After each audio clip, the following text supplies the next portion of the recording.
Assalamualaikum warahmatullahi wabarakatuh. Perkenalkan, nama saya Fadilah Amelia. Saya akan memaparkan jawaban ujian akhir semester mata kuliah Filsafat Pendidikan Islam. Pada kesempatan ini saya akan membahas 8 pokok bahasan mengenai pemikiran tokoh-tokoh pendidikan Islam serta relevansinya dengan dunia pendidikan saat ini. Jawaban yang pertama, demokratisasi pendidikan berarti memberikan kesempatan yang sama kepada semua peserta didik untuk belajar dan berpendapat. Dalam pembelajaran PAI, guru tidak hanya menyampaikan materi, tetapi juga menjadi fasilitator yang mendorong siswa aktif berdiskusi dan berpikir kritis. Di era digital, tantangannya adalah banyaknya informasi keagamaan di media sosial yang belum tentu benar. Oleh karena itu, guru perlu membimbing siswa agar mampu memilah informasi dan menggunakan teknologi secara bijak.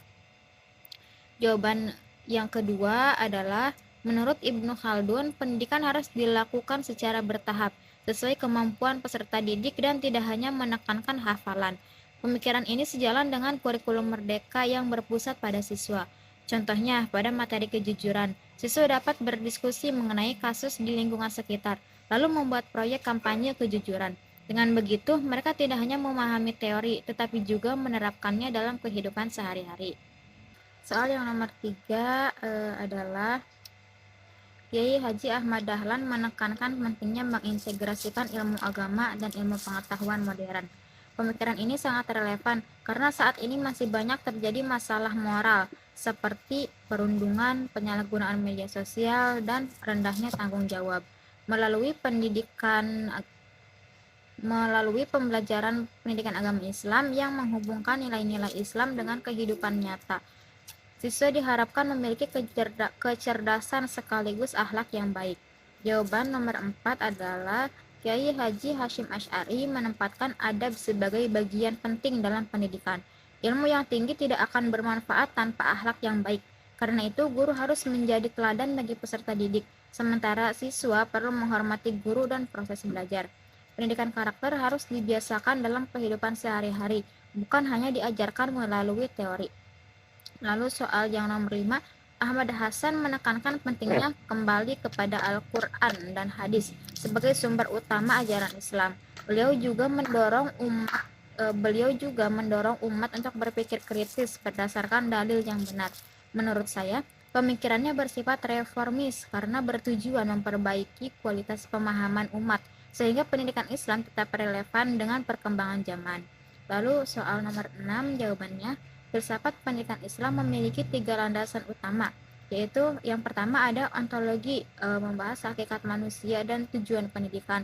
Lalu ada epistemologi, menjelaskan bagaimana ilmu diperoleh melalui wahyu, akal, dan pengalaman. Sedangkan aksiologi membahas manfaat ilmu untuk kehidupan dan kemaslahatan masyarakat.